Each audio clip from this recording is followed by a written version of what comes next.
Hello, and again, welcome to Bit Depth. I'm Santiago Ramones. Across from me is... Jesse WhiteDeer. How are you doing, man? Thanks Pretty for good. coming all this way. No problem. I couldn't think of anything better than on a Wednesday. Yeah, that's true. So first of all, who are you? What do you do? Well, my name is Jesse WhiteDeer. I run WhiteDeer Entertainment, which is a booking and promotion company out of Ada, Oklahoma. Beautiful Ada, Oklahoma. Yeah. Yeah. So, but yeah, I do that and book and promote shows, do a little bit of graphic design and all the grunt work outside of playing music. Yeah. So, yeah. How does one want to become a booking person?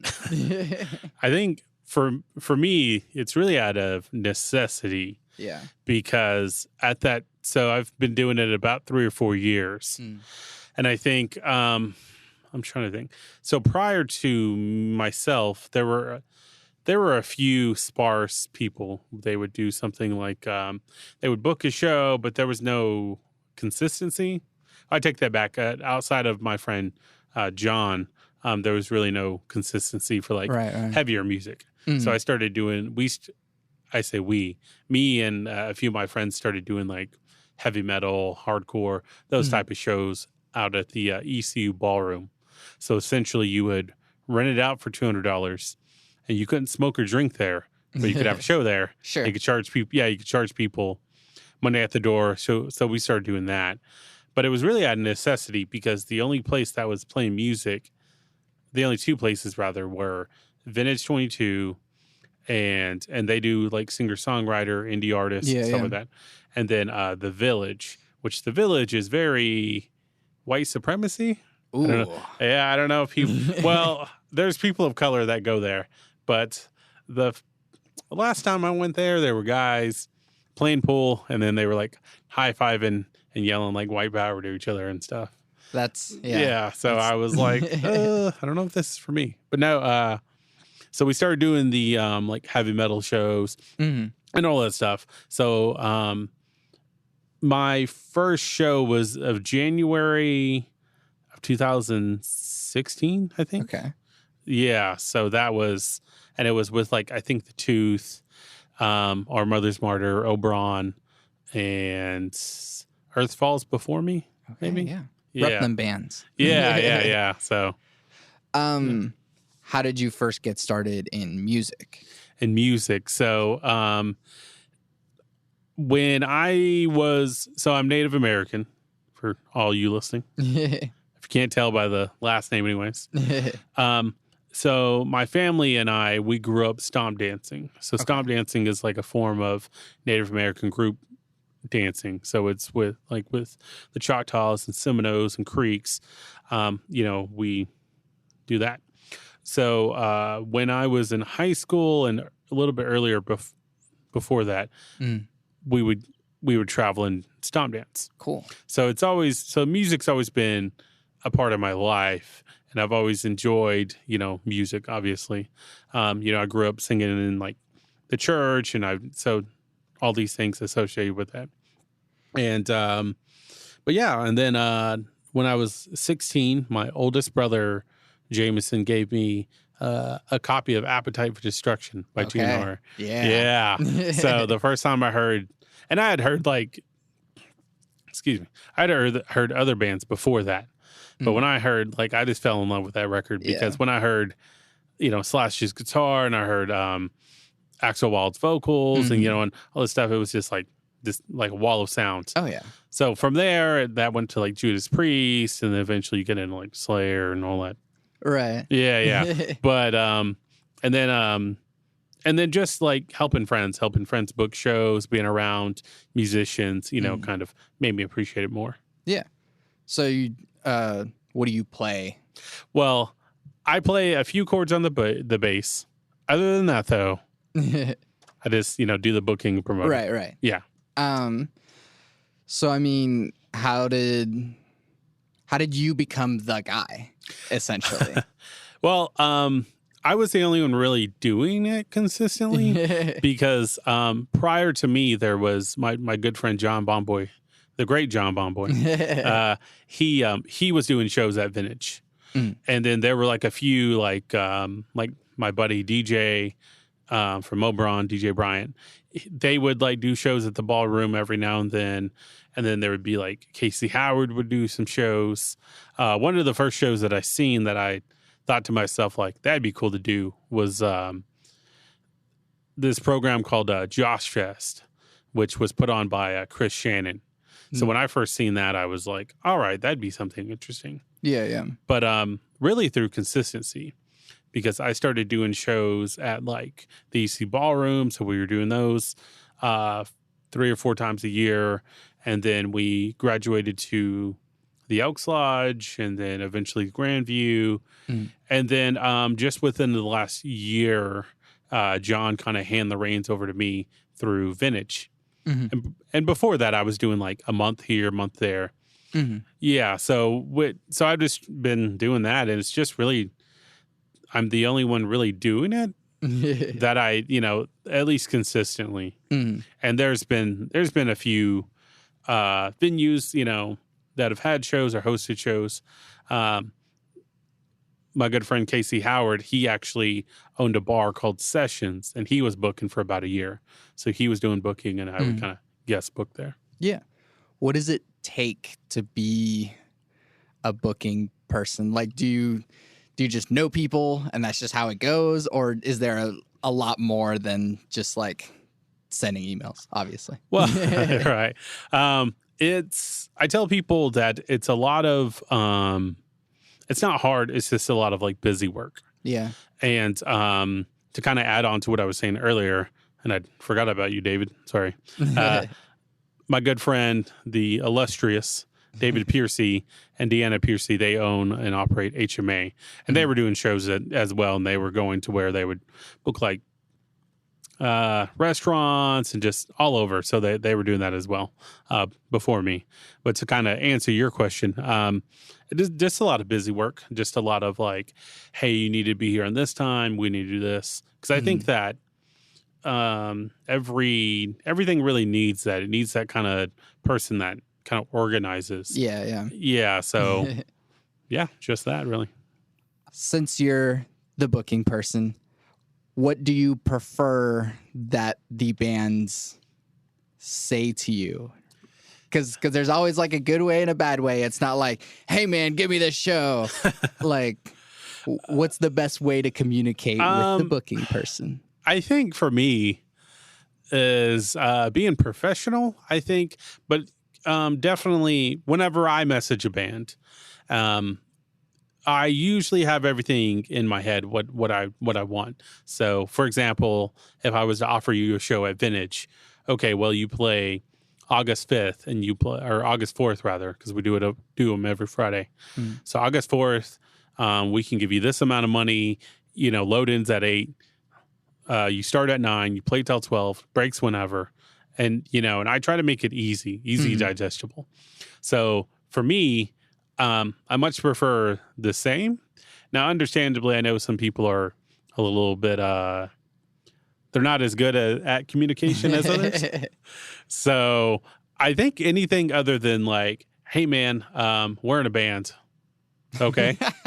Like sure. I've gotten that, or I've gotten someone that, later on he went to call himself like, I think Enlightened Chris, or like I can't remember, some spiritual Chris or something. But this early when I was doing this stuff, he messaged me and he was like, "Hey bro," he said, "I rap." I was like, "Okay, yeah, that's a weird thing to say. Yeah, that's a weird icebreaker." But no, and he was just like, "Yeah, well," and then so I'd asked him, I said, "Well, okay," and he was like, "Oh well, I mean, I'm a Christian rapper." So I think for me, it's just telling me what you want, the name of your band, and then what kind of genre you play. Because, at Vintage, there is like some bands we just don't do heavy metal. Sure. Stuff like that. So as long as it's easily digestible, it's good. And then I mean, there's lots of times, and I've kind of heard stuff from Elektra as well, that like sometimes people are, like you said, you prefer people to be professionals, and sometimes people are unprofessional or they show up late or whatever. What does that do to you? Well, it's and shout outs to Elektra. Mm.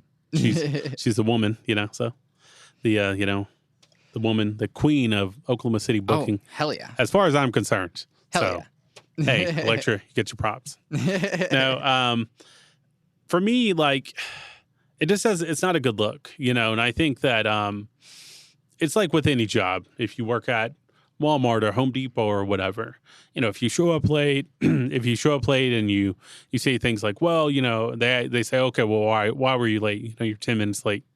Well, I don't know, man, like, well, I had this to do and I had this to do, or like, well, like, I just didn't feel like coming in, or, well, I was at home, like, practicing. That's why I'm late. I've gotten that. So it's just not a good look. Yeah. It's just, I understand some things happen, and I have numerous stories to tell you about, people, why they were late, why they couldn't play, why this, why that. But it's just, I'm a pretty reasonable guy. But if I get that you don't want to be there, why would I want you to be there? Right, exactly. Why would I want to? Because it's not my money. Early on, sure, it's my money. If I put on a show, it's my money. Mm-hmm. But over like Vintage 22 or the lot, it's their money. It's the bar owner's money. Mm-hmm. So they're trusting me to give you money to play a show. Yeah. So we have like an agreement. Mm-hmm. I message you, hey, this is the date to play. This is the time, so on and so forth. You message back, okay, sounds great. We're in a verbal agreement. Yeah. And it just isn't, it's just not a good look. It just doesn't look good to me if you're late, or if you're, you don't want to be there, or you don't want to get off when you want to get off, or, start when you want to start, that old stuff. And so it's just more of, frustrating, I guess. Mm-hmm. Yeah. Yeah. And then there's like the diva side too. Oh yeah, for sure. I'll say that, a lot more like metal bands are more divas than like, really, like singer-songwriters or, anything. Like it's I think, unfortunately, with people, you get a following, which is great. You should definitely go out there, promote yourself, play your style of music, and don't really conform to what anybody wants you to be. Mm-hmm. Definitely be your own individual. However, none of us are Metallica. None of us are like, Green Day, or none of us are Beyonce or whatever. Right.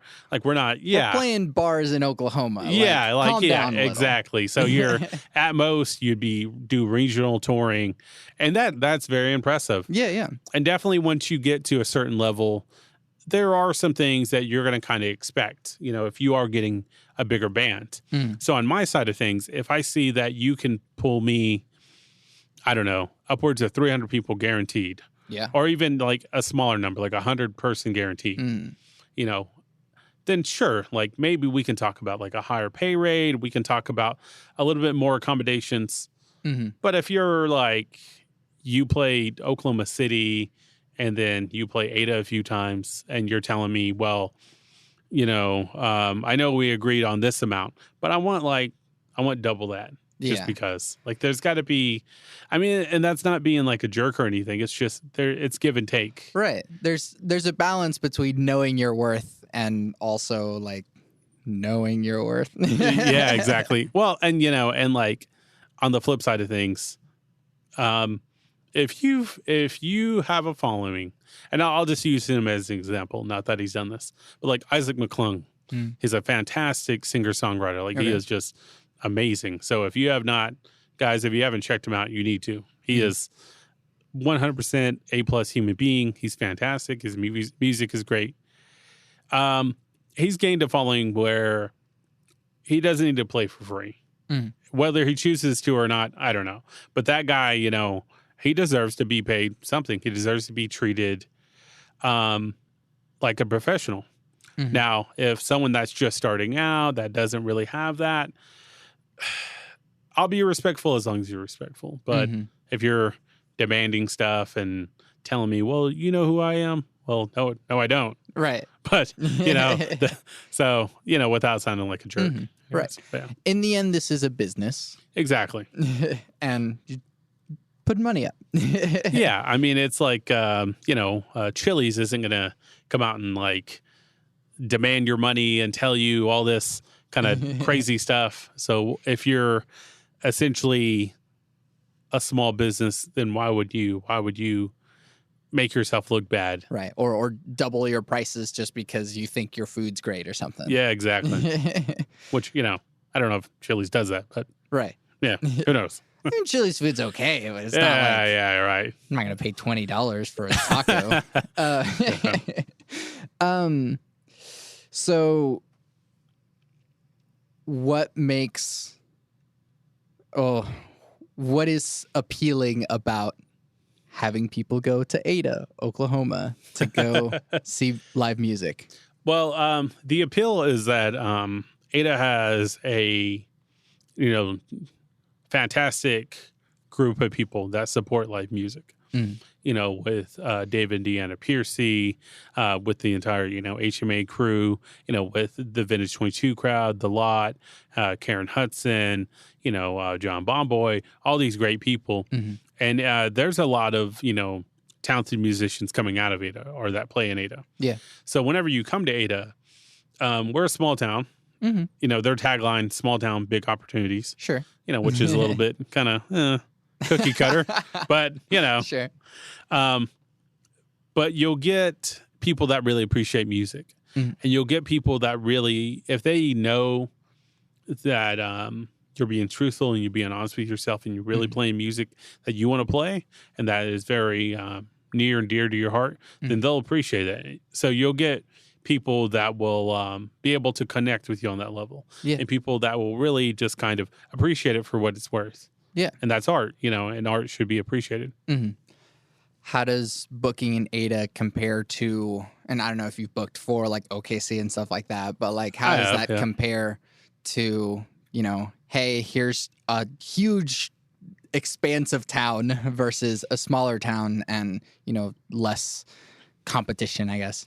Well, I think there is some competition because I have done some bookings for the Blue Note, and shout outs to Matt Kirk and Liz Hare for letting me do that. But I think with like the Blue Note, there definitely is more people there, and obviously in the Oklahoma City area, you're going to have more people in general. That's good, but there's also more things going on. Whereas in Ada, there's the idea is that people say, well, there's nothing to do in Ada. Sure. Which isn't true. In Ada, you'll have maybe lesser things going on.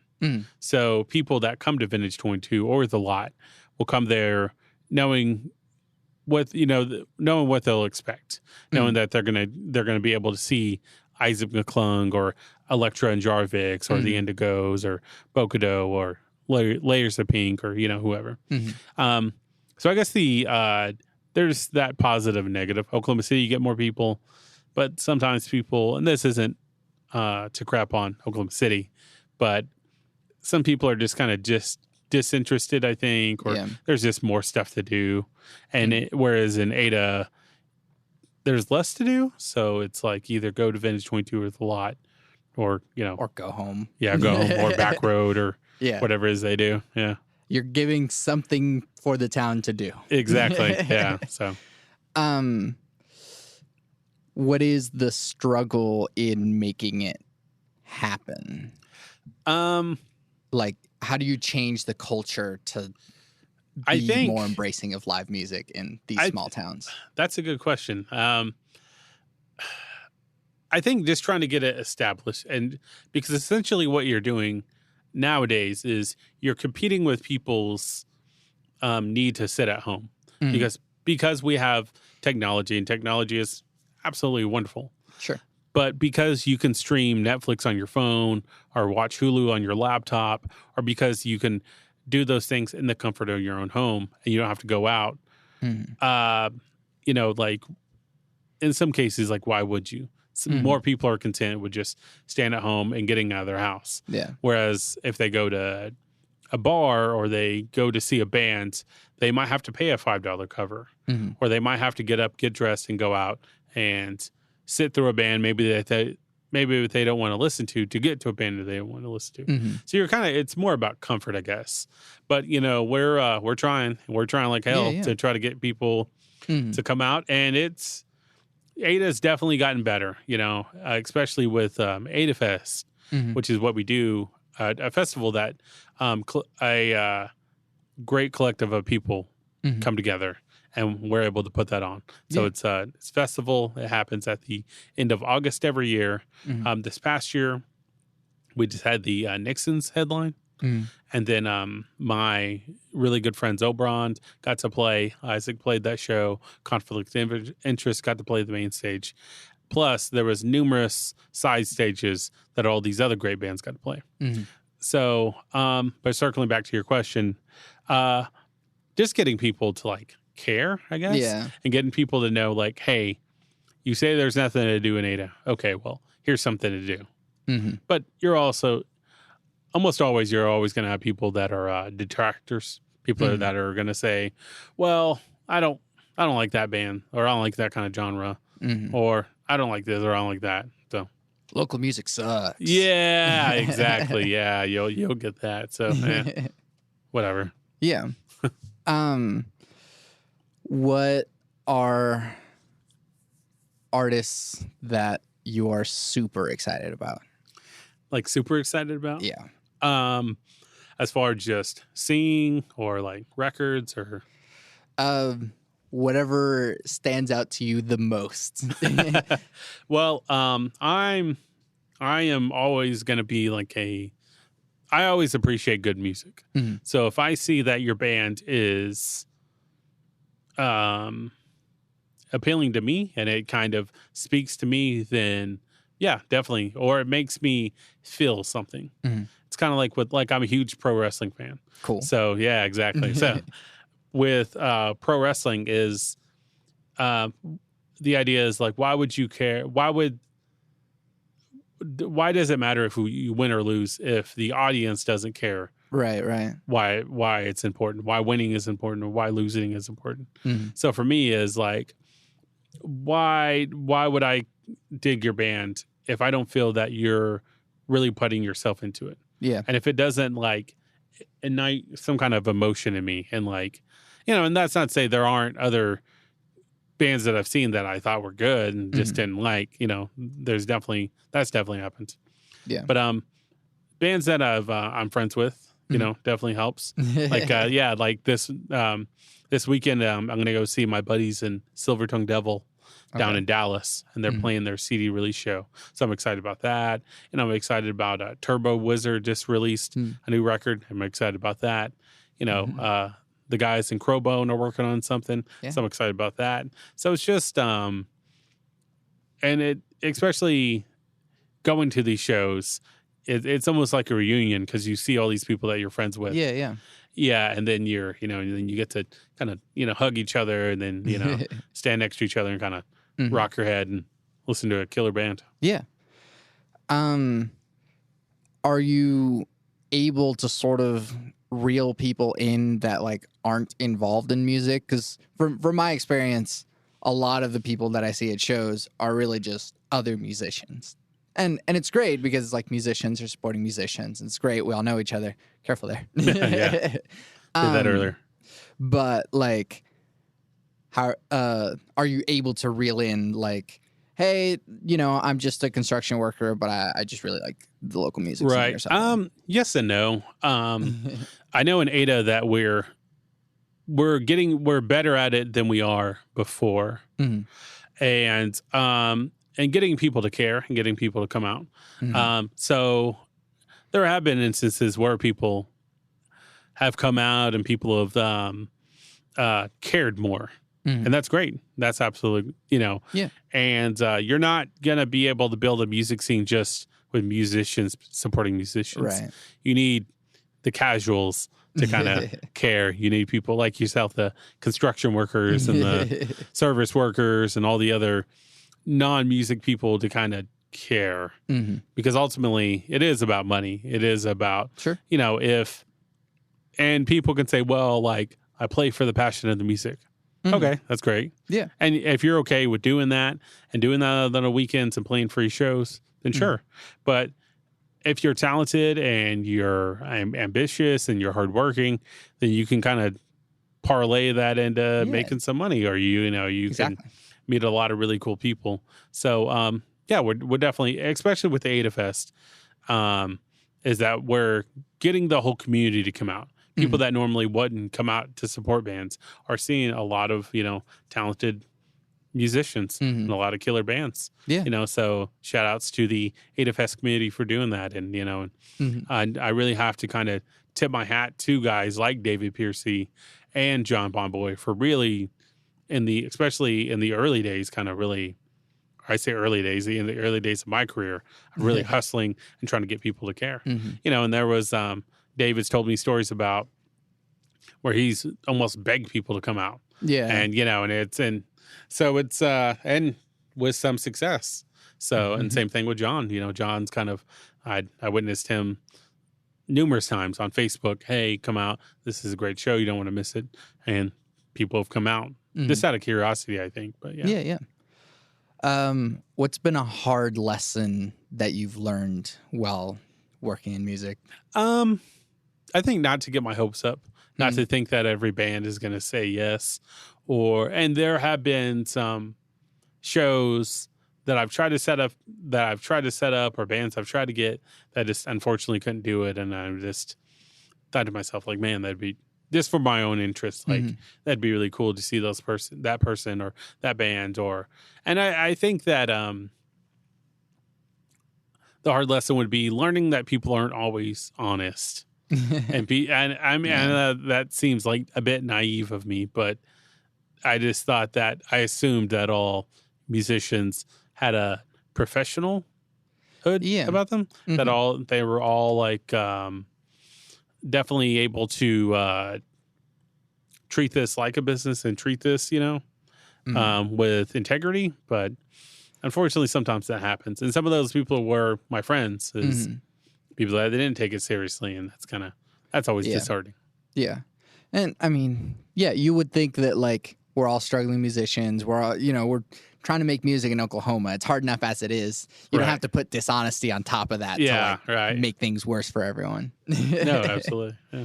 A little bit broader philosophical questions. Actually, no, before I get to those. Oh, okay. What is the goal of your career? What's like the pie in the sky? Like, if I could do this. Well, early on, like I've said to myself, like, okay, well, especially with that first show, I thought to myself, okay, well, if I can just get 100 people out, that'd be great. And then we did that. And then like, okay, well, if we can get over 100, okay, we did that. And then so early on, it was definitely about these smaller goals. Well, if we can do a show at the Elks Lodge, that'd be great. Okay, we did that. We did several. Yeah. If I could use this platform to do a charity benefit and help people, okay, yeah, and then we did that. You know? I was able to do numerous charities or charity benefits for Paul's Animal Shelter, for the Family Crisis Center there in Ada, and a few cancer benefits. One for Calvin Champagne, who is the son of Derek Champagne, good friend of mine. We were able to do a benefit show for my buddy Travis. And then the one that I'm really proud of is we were able to do a cancer benefit for my best friend Logan, his dad, Philip Wood, the great Philip Wood. So it's definitely rewarding to accomplish all these small goals. But the big goal is, and it's not even like, I don't ever have an ego about this. I know this isn't about me, but just getting people to know that Ada is a cool place to play music. Yeah. And that there is a place between Oklahoma City, Tulsa, towards Dallas, and it's Ada, Oklahoma. To get people to talk about Ada in the same cusp as like Norman or Oklahoma City or Tulsa. Yeah. I mean, even Oklahoma City isn't quite Tulsa yet, so it's like exactly. Yeah. But getting on that next level and getting people on a statewide basis to know, like, hey, Ada, Oklahoma's a killer place to play music. Yeah. Yeah. And I think it's already kind of getting to that point. Like Well, I can kind of see how like Ada is becoming a place. yeah. Well, that's good. Well, yeah. I don't know. I guess if that happens within the next year, then I got to find something else to do. So then one of the broader philosophical questions, what is selling out if it is such a thing? See, that's a really good question. At least in my experience, I think because almost always I book bands that I'm either a fan of, that I generally like, or even if not, bands that I think that would do well, or bands that a lot of people like. I'm not, I don't know. Like, I'm not a huge fan of some of the bands, but if I know that it will generate interest and people will come out and ultimately spend money at Vintage or the Lot or Grandview or wherever, then, yeah, that's fine. I'm okay with doing that. It's not always about me, But I think selling out for me, at least as a booker promoter, is just giving into like the norm and not taking chances and not saying like, okay, well, I know no one knows this band, but I think they're really good. So we should bring them in and we should get interest and we should get people to care. Yeah. And just kind of going with the same cookie cutter band. And that exists in every genre. You have, millions of, like, Pantera is a great band, but you have numerous bands that play Pantera style music. Right. You have, Garth Brooks is great singer-songwriter, I don't, not a fan of the guy's music, but I can recognize his talents. Right. But you have numerous people that play Garth Brooks type of music. And I guess the selling out for me would just be rehashing that same genre or those same bands where it almost gets stale and stagnant and boring. Yeah. Another one. Do you separate art from the artist? In what way? Do you mean like I can appreciate someone's art without appreciating the person? Well, like the prime example lately, R. Kelly. You could say it's like great music, but also the whole terrible human being. Yes. Yeah. I think it's hard. It definitely is. And I think that and like I said, I'm a huge pro wrestling fan. So with like the Chris Benoit story. Oh, yeah. I can appreciate his talents in the ring. But in that instance, I can't, I don't think anyone can condone what he did. That's horrific. So he also had severe brain damage. So that's, that's arguably more okay, but that's... Well, yeah, there was that. It's not like R. Kelly has severe brain damage. He's actually just doing that crap. Well, he might. I don't know, man. He's out there urinating on people. Yeah, exactly. That's not a sound person. But at least in my book, I don't know. Sure. I don't know where you folks roam. So, but I think it's hard, but I think that you can, at least for me, like I can appreciate someone's music, someone's line of work, but not really support them. Sometimes that is hard because, art is made to be appreciated. It's made to be, shared and loved. So I guess yes and no. That's not like an exact answer, but. Why performing arts? Why not, visual art or boating or something? I don't know. I'm just pulling random things, but why these boating things? Might be interesting. I've never attended. I think for me, as far as stage theater or music or pro wrestling or, I think it's like performing arts definitely captures you. It kind of ignites all those senses. So you're listening to, someone play music that they stayed at home, they wrote, they poured a lot of their emotions into, and you can appreciate it. You're seeing them, strum the guitar or play the drums.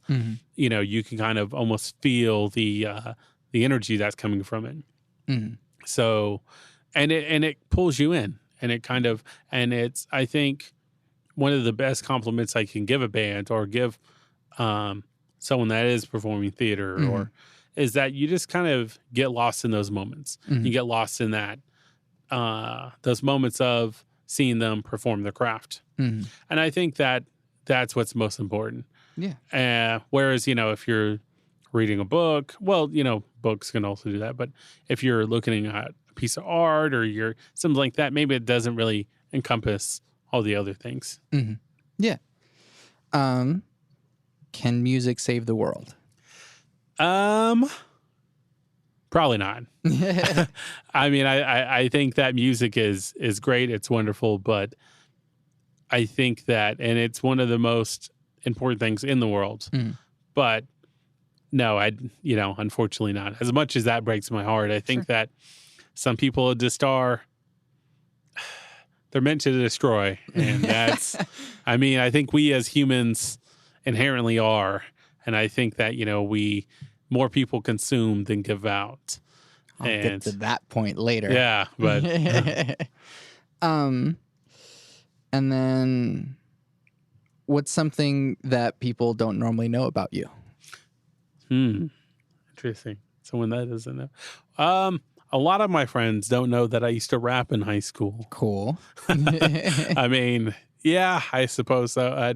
A good friend of mine, Dakota Brazier, he and another friend of mine, Matt, we used to rap in this little group, but that's really embarrassing. So it's like I don't really often go out and tell people that. And I think a lot of my friends didn't know that I grew up like stomp dancing and doing stuff like that. So yeah, just that.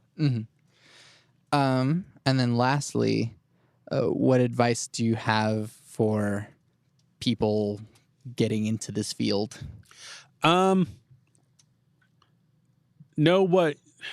Be organized. Because sometimes I'm not the best organized person, but being organized and knowing what you want from the artist, knowing what you want from the venue, knowing what you want from yourself. Yeah. So, and just making sure that people are looking at you and you're the one in charge. You're the link between the artist and the venue. Yeah. So knowing that and being a good communicator, communicating, okay, well, we can do this amount for this much or for, this amount of time. And, okay, well, the band doesn't want to do that, but, or the band is bringing their own PA or, just being a good communicator and making sure that you're being organized. Yeah. And, I have all of my bookings listed in my phone and it's back saved on Google Drive or Google, whatever their thing is. Yeah. And it's, so that helps me stay organized. So just, things like that, little healthy habits. Be prepared. Yeah, exactly. All right, changing gears, and there's no good transition to do it. So what is the role of spirituality or religion in your life? Well, let's see. Well, I'm not really religious. I was raised Mormon, and that will kind of scare anybody, I think. But I think that as far as spirituality and being secular, it's putting good out in the world, treating people fair. When someone treats you good, rehash that, reform it, and treat the other person good. Someone treats you bad, recognize those feelings, but just let it go. Learn to let it go. Ultimately, it doesn't matter. And of course, there are times to defend yourself. Somebody comes and tries to physically assault you. Yeah, defend yourself. But I think that as far as one of the good things religion taught me was just trying to treat people good, treat people fair. And, there's like an old wise tale almost in the Choctaw tradition where you treat people like they got a broken foot. So there's the village and someone's got a broken foot. The village comes together. They, treat that person, get that person back to walking again.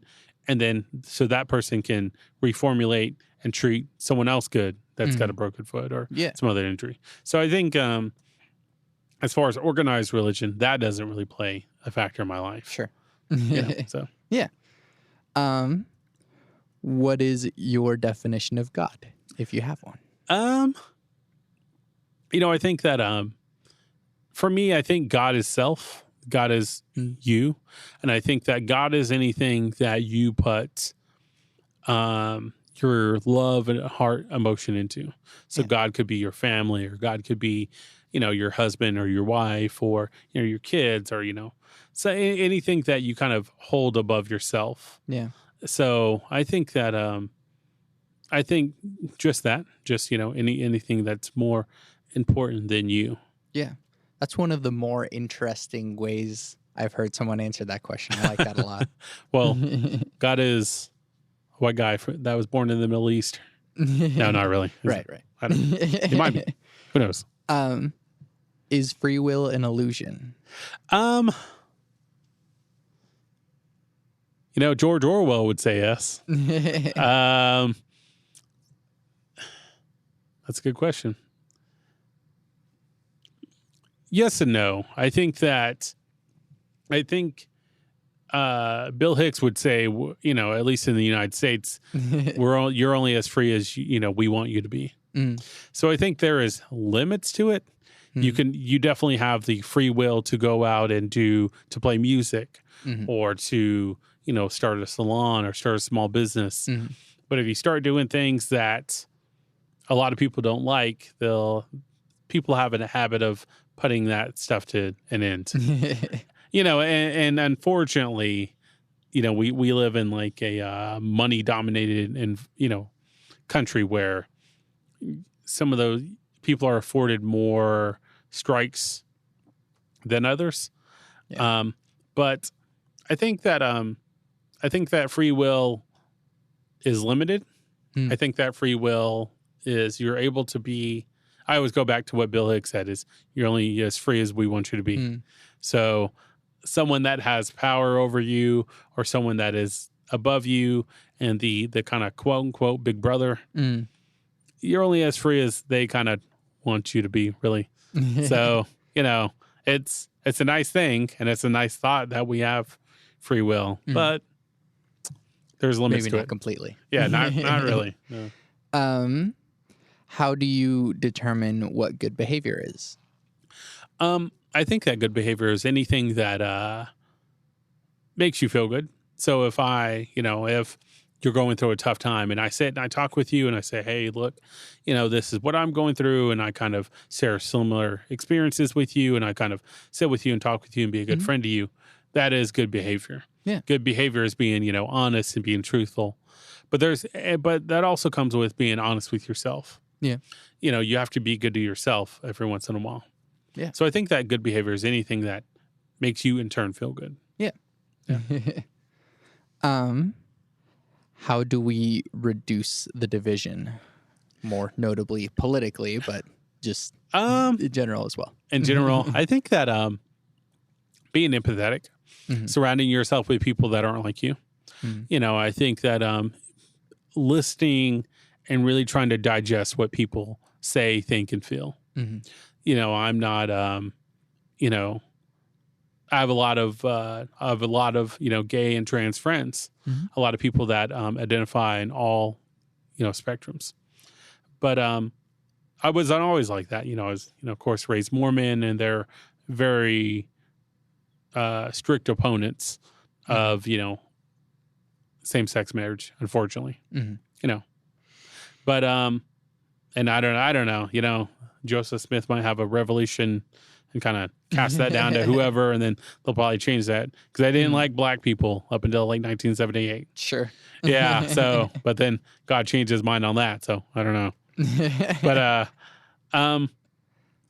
I think that surrounding yourself with people that aren't like you and trying to really understand how this person operates rather.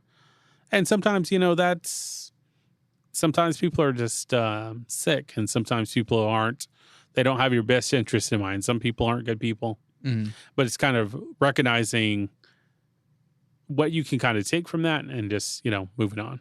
Yeah. And then that kind of, and once you're familiar with other people, you see them more like yourself, and then there's no division. Yeah. And kind of an extension of that, how do you live with or against the selfishness that kind of pervades American culture? I think it really goes back to being empathetic and knowing that there are people that aren't in the same positions as you, and trying to treat people fair and treat people honest. Yeah. And I think that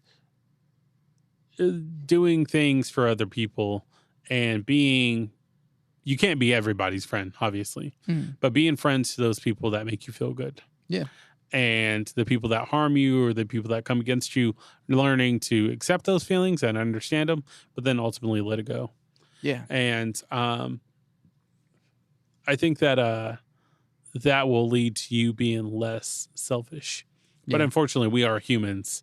So unfortunately, sometimes those thoughts and feelings are in our head still. Yeah. All right. Well, that's where that question is. Are humans inherently bad?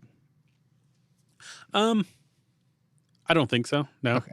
I think that people get corrupt and people, I think where it gets tricky is people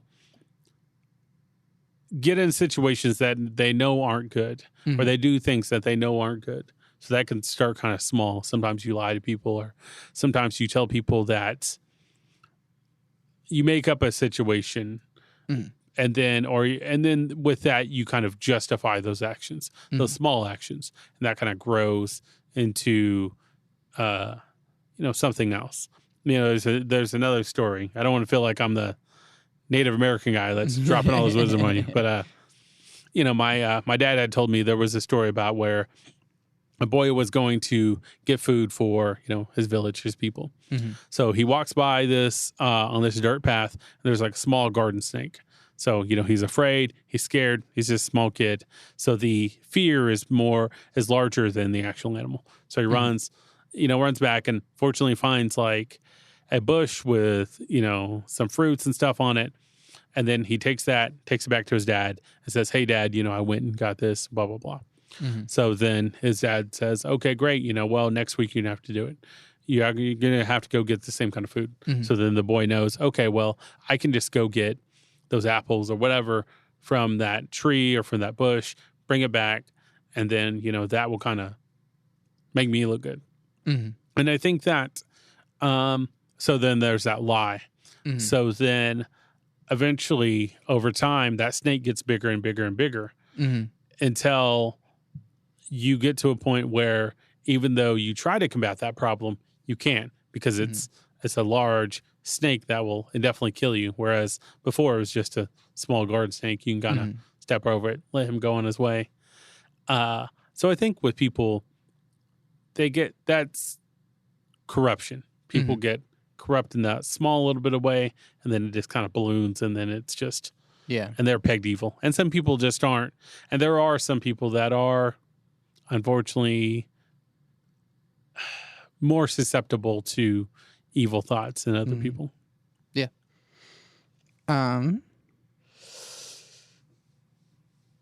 What are you optimistic about for our future? That's an interesting question. I think change. I think that change for the better. I'm optimistic in that, just kind of seeing where progress has, came, because, at least, especially in the United States, there was a time where people of color couldn't associate with other, with the predominantly white people.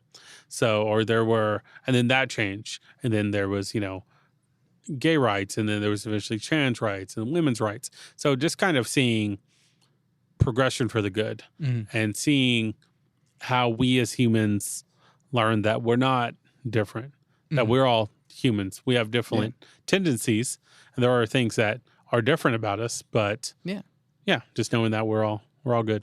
Yeah. What makes you content? Family, I think. Family and music and knowing that, I trying to be honest and knowing that at the end of the day, if I put on a show and I book a band and I do the best job that I did everything that I could do. Yeah. The hay's already in the barn, so to speak. So it's like you already did all the preparations. The hay's already on the barn. The horses are already going to eat. So you did everything that you're supposed to do, and you can't do any more. So just kind of with that kind of comes content. Yeah. Just being being free from stress. Well, sometimes, but yeah. Sometimes you left a little less hay than you thought. Yeah, exactly. Sometimes. When will you be satisfied? That's not a question that I thought of, but I got from someone else. Oh, okay. I don't know. I think it's good to never be satisfied, but I think it's also good to learn not to be greedy, to kind of learn your limitations. But you can be unsatisfied and still improve yourself as a person. Yeah. But I think that also recognizing your faults comes with that. Yeah. Yeah. Couple more questions. Sure, man. What advice do you have for people? In general. Be honest, be fair, be honest with yourself, be honest with other people, and try to do good. Yeah. Treat people fair. People don't treat you fair, get out of the situation. Just, people are toxic and you feel that they don't contribute anything to your well-being. Learn to let it go, man. Just get out of the way, move on. Yeah. Yeah. And then lastly, cake or pie? Ooh. Neither, I guess. Whoa. Yeah. It's the first time I've gotten a neither. I'm not big on sweets, man. Like I'm just not. Yeah. I don't know. I occasionally have like a cookie, but I've never, occasionally cheesecake, but not very rarely. All right. Yeah. I won't question your decision. I won't try and squeeze an answer out of you. Neither's good. All right. Jesse, thank you for doing this with me. Hey, thank you. Plug your stuff. What do you got going on? Okay. Well, so we check out WhiteDeer Entertainment on Facebook. It's J WhiteDeer on Instagram. And then there's also Happy Land Music Alliance on Facebook, Vintage 22 on Facebook, and The Lot on Facebook. So check out all those. Heck yeah. Yeah, and they'll let you know all of the going ons in Ada, because I book for both Vintage 22 and The Lot. So every Friday at Vintage we do music. Every Saturday at The Lot, at least until the beginning of December, we're doing music. Yeah. October 25th is our Halloween party at Vintage. Okay. Heck yeah. With a big empty in Bocodo. And one thing that I'm kind of excited about, or not kind of, I'm really excited about, is my 4-way into stand-up comedy. So we're doing, me and 3 of my buddies are getting together, and we're putting together a stand-up comedy show at the Grandview in Ada on November 1st. Yeah. Yeah. So definitely check that out, and check all those shows out. So. Oh yeah. There's a lot going on in Ada. Yes. If you're driving by there, or if you live in Ada and you're like, whoa, I didn't know that there was all this stuff going on. Or if you live in Norman, Oklahoma City, you want to make the drive? Yeah. Come on down. Yeah.